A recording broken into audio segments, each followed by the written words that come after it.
Киссаи Юсуф 7-нче бүлек.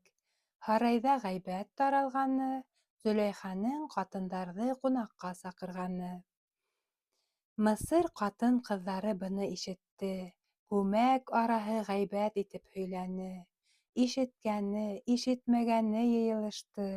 Һәр береһе бер төрлө һүҙ һөйләр инде. Зөләйха ҡолона ғашиҡ булған имеш. Ҡоло уны тыңламай, тартынған имеш. Быны батша үҙе күреп торған имеш. Ҡолдо ҡыуа сыҡҡанын да күргән имеш. Зөләйханың ғәйбәтен сәйнәүселәр һәр береһе үҙенсә һүҙ йөрөттөләр. Мәлик ҡатыны абруйын төшөрҙө һәм халыҡ араһында рисуай булды инде. Зөләйханы тикшергән ул ҡатындың бер нисәһе үҙҙәре лә ғәйепләнде. Ҡайһы береһе был ғәйептән арынды, барыһы халыҡҡа рисуай булыр инде. Зөләйха ҡатындар ғәйбәтен ишетте. Бик оло мәжлес йыйырға ҡарар итте. Тегенән-бынан 400 ҡатын килде. Түңәрәкләп түргә ултырырҙар инде. Шунда Зөләйха Йософтан бик үтенде. Һүҙемде йыҡма, бер генә тыңла инде. Саҡырһам, шунда уҡ килеп кер, тине. Матурлығыңды ҡатындар күрһен инде. Үҙ ҡулдары менән Йософтың сәсен үрҙе.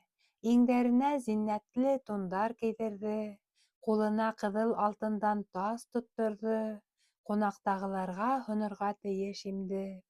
Ул ҡатындар көрсөйҙәргә ултырҙылар, һәр беренә әфлисун, бысаҡ бирҙеләр, тотторҙолар ҙа турарға бойорҙолар. Тап шул мәлдә Йософ килеп инер инде.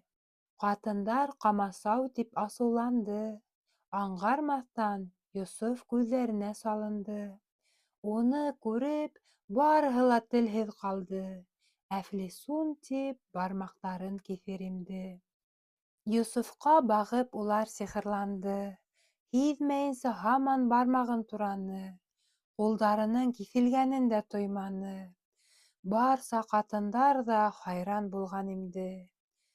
Әйттеләр: «Валлаһи, был әҙәм түгел. Бының ише ҡол кем ҡулына төшөр? Уны күргән берәү аҡылынан шашыр. Һис шикһеҙ ул берәй фәрештә инде». Зөләйха әйтер: «Ҡатындар, күрҙегеҙме? Ниңә йөҙөм һулығанын белдегеҙме? Бер күреүҙән ҡулығыҙҙы киҫтегеҙме? Һуштан яҙып ултырҙығыҙмы инде? Йософты күргәнемә тап 7 йылдар. Уға булған мөхәббәтем һаман артыр. Меҫкенмен мин, ғишыҡ уты бик яндырыр. Тимәк, сабырым һеҙҙекенән артыҡ инде. Белдегеҙме, минең серҙең асылы ниҙә? Был уғландың ҡояштан да нурлы йөҙө, күркәм аҡылы, 1000 мәртәбә татлы һүҙе. Йөҙөн күргән йәнен фиҙа ҡылыр инде». Зөләйха әйтер: «Йә, әмеремә буйһона, һәм минең сиремә ул дауа була. Йә, тотҡон итәм, һалҡын зинданға һалам, ҡалған ғүмере зинданда үтер инде». Йософ ялбарыр ил тәңреһенә: «Һалдыра күр Ҡәнзәфәр зинданына. Ҡурҡам, төшөрмөн тип гонаһына. Яман эштән зиндан миңә артыҡ инде. Өмөт итәм, йәлләү ярҙамыңа һинең. Һағынырмын һине генә, Раббым. Мине Зөләйханың мәкеренән ҡотҡарһаң ине. Зинданды үҙем теләп һайлайым инде». Хаҡ Йософ теләген тормошҡа ашырҙы. Шайтандар ҡотҡоһон юҡҡа сығарҙы. Зөләйханың мәкеренән ҡотолдорҙо. Боҙоҡлоҡтан да нәфсеһен тыйыр инде. Ҡатын әйтер: «Йә, Йософ, белдерәмен һиңә. Хәҙерҙән үк буйһонаһыңмы миңә? Юҡһа һалдырамын зиндан эсенә. Был арала ни ҡарарға килдең инде?»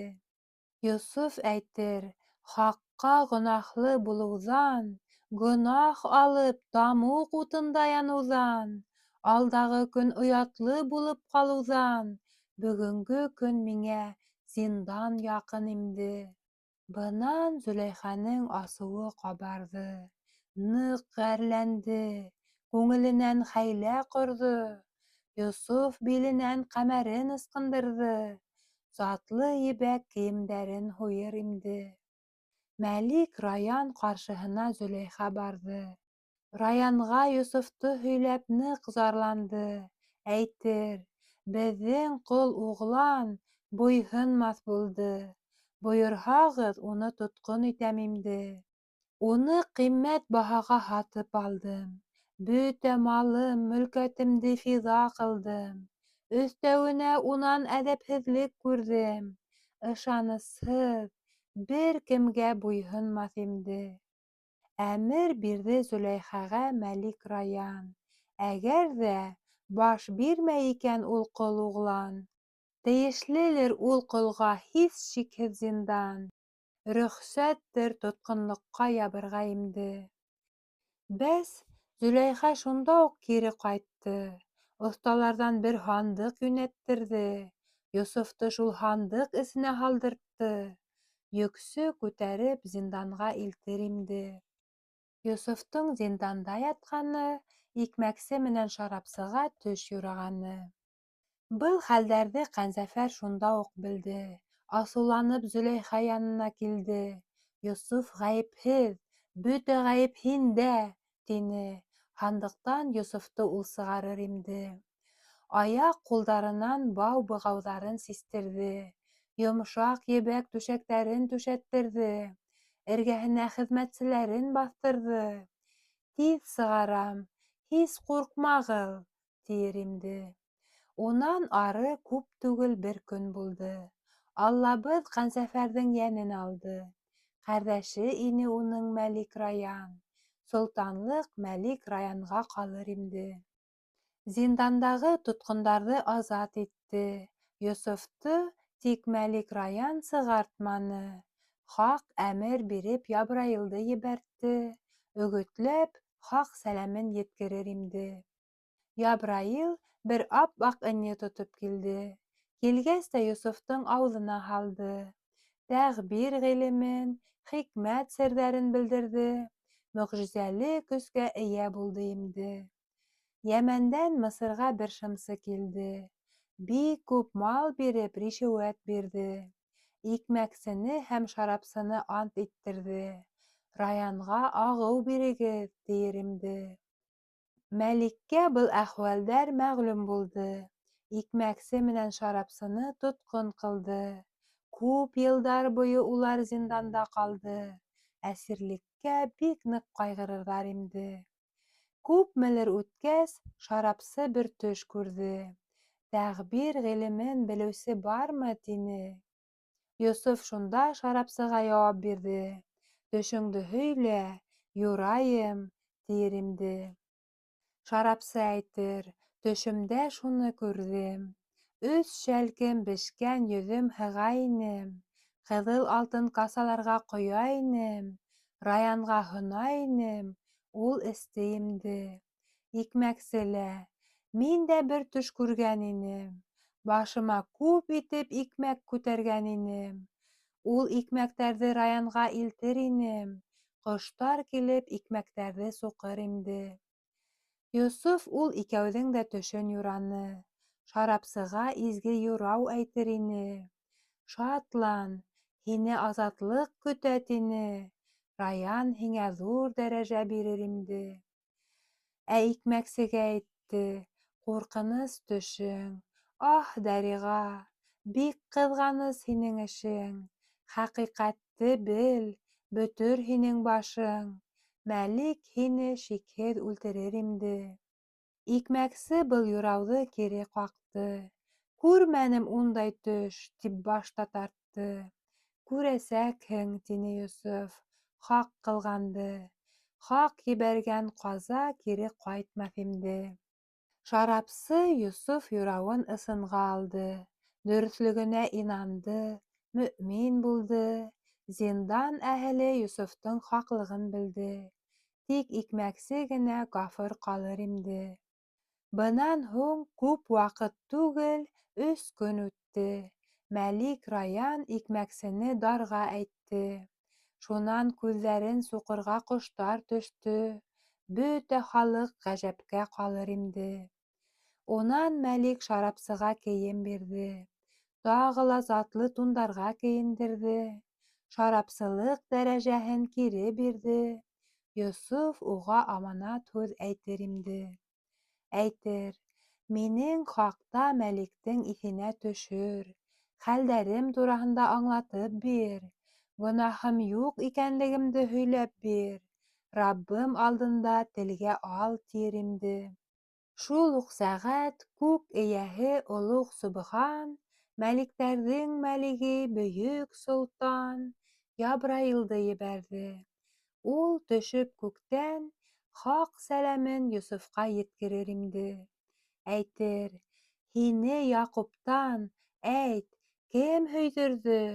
Ҡәрҙәштәрең яфаһынан кем ҡотҡарҙы? Тар ҡойоноң төптәренән кем сығарҙы? Ҡотолоу рәхәтен кем татытты инде? Зөләйха мәкеренән кем ҡотолдорҙо? Ҡөҙрәт менән сабыйҙан кем һөйләттерҙе? Ете бикле ишектәрҙән кем сығарҙы? Гонаһ эшләүҙән кем азат итте инде?» Йософ әйтер: «Ошо ниғмәттәр Тәңремдән, рәхәтлектәрҙең барыһы Собханымдан, яҡшылыҡтарҙың һәммәһе Хоҙайымдан, михнәттәрҙән ул ҡотҡарыр», тиер инде. Бәс, ни өсөн һығынмайың һаман хаҡҡа? Халиҡ хөкөмөн ул Раян ниңә йыға? Хөкөм сыҡһа, кем ҡаршы сыҡһын быға? Олоғлоҡ хаҡҡа лайыҡ булыр инде. Йософ шунда үҙенең ғәйебен аңланы. Төшөнгәс, ҡаты хәсрәткә тарыны. Әйткәненә үкенеп тәүбә ҡылды. Сәждә ҡылып Тәңрегә ялбарыр инде. Күп тә тормай, Ябраил тағы ла килде. Халиҡтан Йософҡа сәләмен килтерҙе. «Турайып баҫ, теләгәнең ҡабул булды. Сәждәнән, Йософ, башыңды күтәр инде. Күпмелер был зинданда ҡаласаҡһың. Аҙаҡтан иреккә сығып, рәхәттәр табасаҡһың. Мысырҙа батшалыҡ аласаҡһың. Был михнәтте сабыр ғына үткәр инде». Ҡәнғән ғәрәбенең Мысырға килгәне, Йософ менән һөйләшкәне, Яҡупҡа сәләм еткергәне. Әле Йософ зиндандың эсендә ине. Ҡәнғәндан бер ғәрәп Мысырға килде. Тәҙрә аша ғына Йософ уны күрҙе. Ашығып, дөйәһен ҡыуып барыр инде. Бына ғәрәп зинданға яҡын уҡ килде. Йософ бында икәнлеген дөйә белде. Йософҡа дөйә буҙланы, зарын әйтте.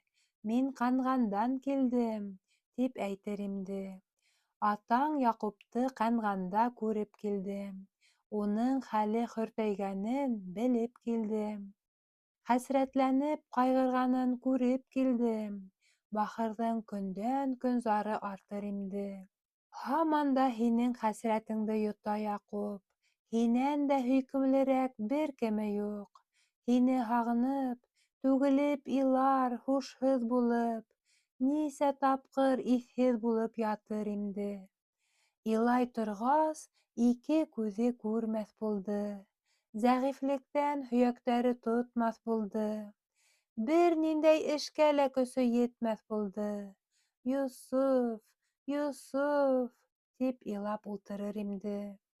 Шулай оҙаҡ Йософ тип илағанға, тик илауға бар күңелен һалғанға, ҡауышыуға өмөтләнеп зар ҡылғанға, йәш урынына күҙенән ҡан ағыр инде. Әле ул һаман да шулай көн-төн илар, бөтә ғаләм ҡайғыһына таңға ҡалыр, Хоҙабыҙҙың рәхмәтенә өмөт бағлар, ҡауышыуға бер ҙә өмөт өҙмәҫ инде. Меҫкен дөйә Йософҡа яҡын килде. Шулай итеп, Яҡуп хәлен һөйләп бирҙе. Йософ өнө ҡолағына ишетелде. Ҡапҡала сүкте һәм тубыҡланып торор инде.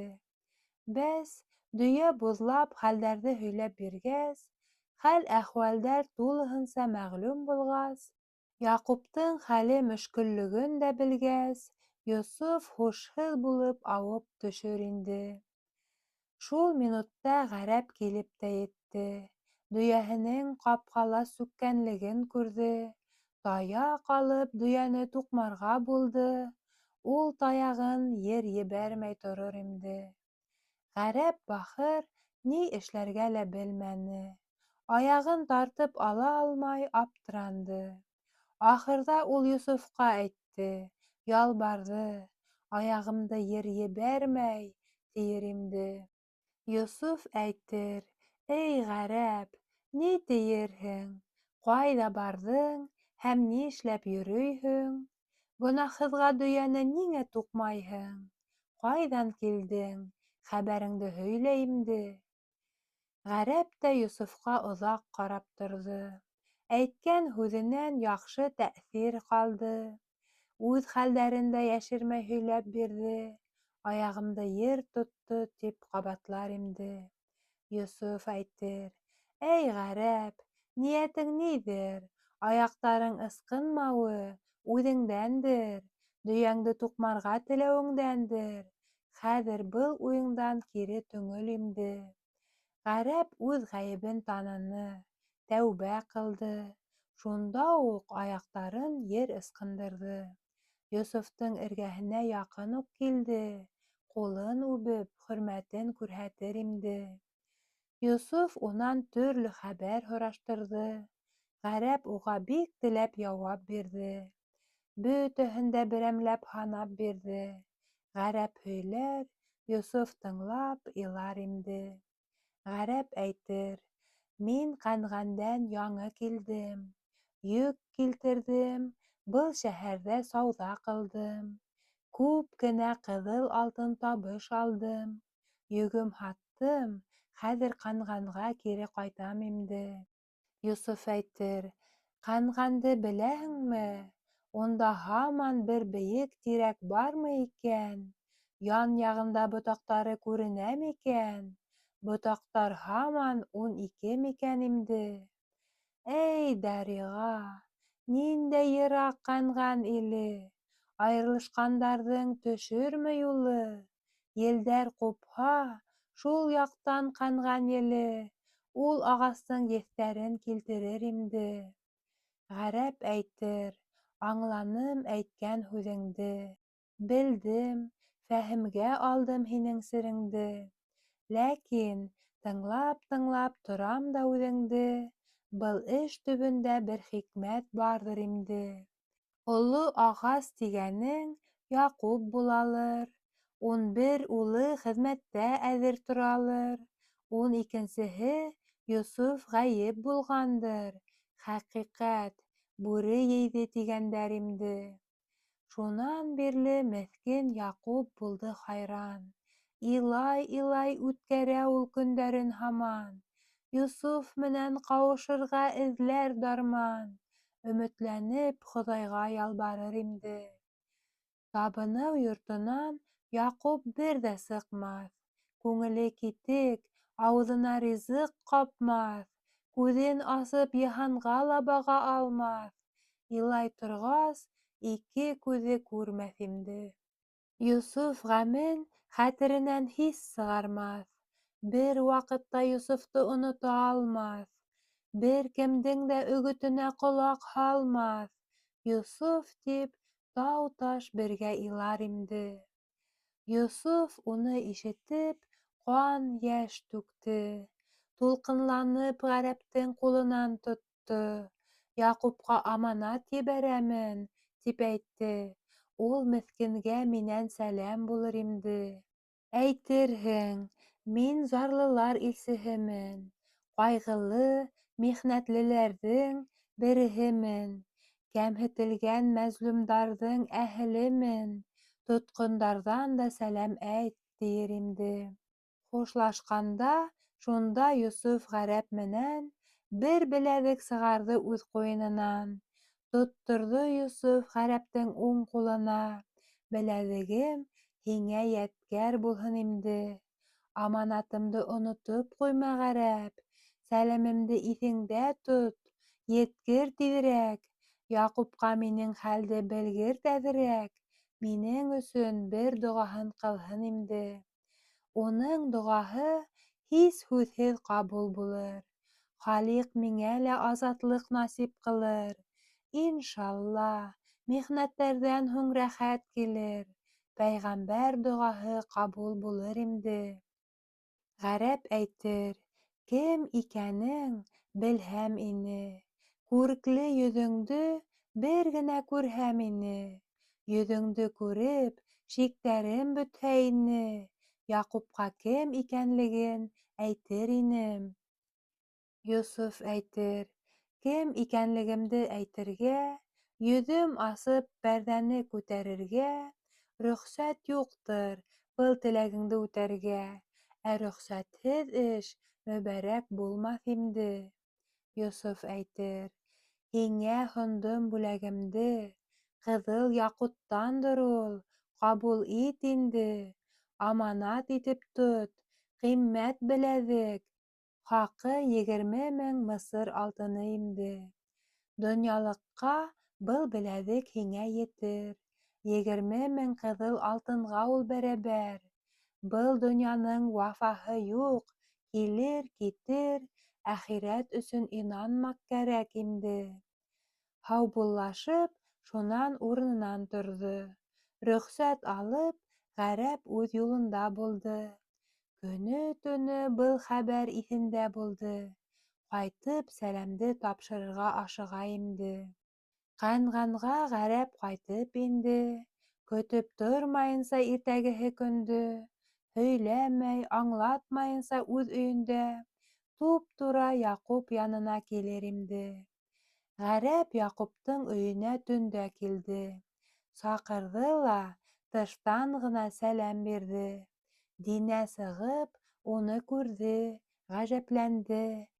Хәбәрең ни, төнөн килерлек, тиер инде. Ғәрәп Динәгә тыштан уҡ тауыш бирҙе. Миңә бик ныҡ кәрәк ине Яҡуп нәби. Күреп килдем әле Мысырҙа бер тотҡондо. Меҫкен сәләм еткереүҙе һорар инде. Динә быны ишеткәс тә өйгә инде. Яҡуп нәби намаҙ ҡылып тора ине. Бына ул уңға һәм һулға сәләм бирҙе. Ни булды һуң? Кем килде? Тип һорар инде. Саҡырҙылар шунда уҡ инде өйгә. Күргәндәрен һөйләп бирҙе тегеләргә. Мысырҙан берәү сәләм ебәрҙе һеҙгә. Ул зинданда тотҡон булып ята инде. Төрмә уны бирештергән, хәлһеҙләнгән. Һинең йөҙөң күреү ине бар теләге. Ул тотҡон һинең доғаңа өмөтләнә. Доға ҡылһаң, бәлки азат булыр инде. Яҡуп һорар, уның йөҙөн күрмәнеңме? Атаң нисек, ҡайҙан һин тип һораныңмы? Ни сәбәптән тотҡон булған, белмәнеңме? Ни эшләп ул беҙҙең хаҡта һорар инде?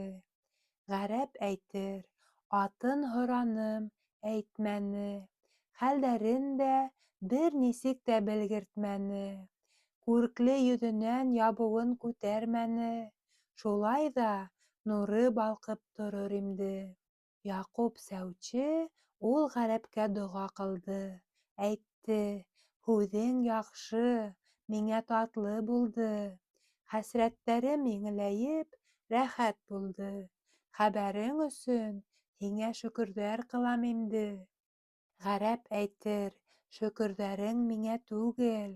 Был донъяла моратым хасил булды. Ошо беләҙек миңә тип бағышланды. 20,000 ҡыҙыл алтынға тиң инде. Ғәрәп әйтер Яҡупҡа, эйе, Исраил, минең өсөн дә әхирәтлек доға ҡыл. Гонаһтарҙы ярлыҡаһын, Мәүлә Хәлил. Донъя фәни, әхирәт баҡый, тиер инде. Яҡуп әйтер, өмөт тотам ошо хәбәргә. Ҡөҙрәтең менән бәхет бир сәүҙәгәргә, йәннәттә лә беҙҙе ҡауыштырһаң бергә, унда миңә күрше булып торһа имде. Унан тәмле теле менән дөйә һөйләр. Дөйә лә Яҡуп нәбиҙән ярҙам һорар. Хәҡиҡәт, Яҡуптан ул да доға һорар.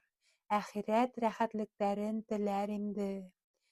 Яҡуп нәби дөйә өсөн доға ҡылды. Хаҡ тарафынан доғаһы ҡабул булды. Ожмахта дөйәгә яйлы тәхет ҡорҙо. Халиҡ шулай бер кирәмәт ҡылыр инде. Аҙаҡтан ғәрәп үтенер Исраилдан. Ялбарыр тотҡондағы меҫкен өсөн дә. Исраил, бер доға ҡылығыҙ Тәңрегә. Тотҡонлоҡтан бәлки ул ҡотолор инде. Яҡуп нәби ҡул күтәреп доға ҡылды. Доғаһы Тәңре алдында ҡабул булды. Ябраил Йософтың эргәһенә килде. Йософҡа яҡшы хәбәр килтерҙе инде. Ябраил шул ваҡыт әйтер: «Эй Ситдиҡ, һиңә атаң доғаһы бирҙерҙе ирек. Халиҡ ҡотолдорҙо, ебәрҙе рәхәтлек. Михнәттәрҙән рәхәткә сыҡтың инде».